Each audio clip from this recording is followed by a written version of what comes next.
దేవుని నామమునకు మహిమ కలుగునుగాక. ఈ ఉదయకాలము మీకందరికీ వందనాలు తెలియచేస్తున్నాను.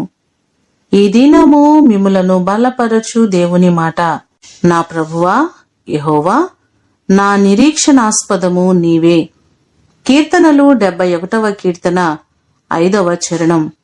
ఇక్కడ భక్తుడు అంటున్నారు కదా, యెహోవా నా నిరీక్షణాస్పదము నీవే, బాల్యము నుండి నా ఆశ్రయము నీవే, గర్భవాసి అయినది మొదలుకొని నీవే నాకు ప్రాపకుడవయుంటివి, తల్లి గర్భము నుండి నన్ను ఉద్భవించిన వాడవు నీవే అనే మాటలు మనకు కనబడుతున్నాయి.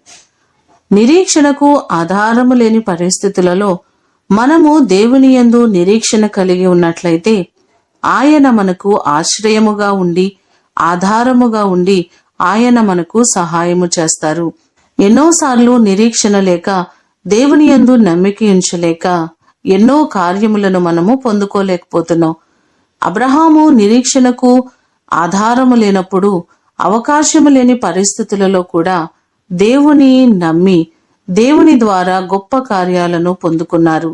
అలాగే మనం కూడా మన చుట్టూ ఉన్న పరిస్థితుల వైపు చూడక నిరీక్షణకు కర్త అయిన దేవుని వైపు చూస్తూ అడుగులు ముందుకు వేసినట్లయితే మన జీవితాలను కూడా దేవుడు ఆశీర్వదిస్తారు. ఈ మాటలు వింటున్న మీకందరికీ దేవుడు ఆశ్రయముగా ఉండి ఆయన మిమ్మును ఆదుకొనుగాక. ప్రార్థన చేసుకుందాం.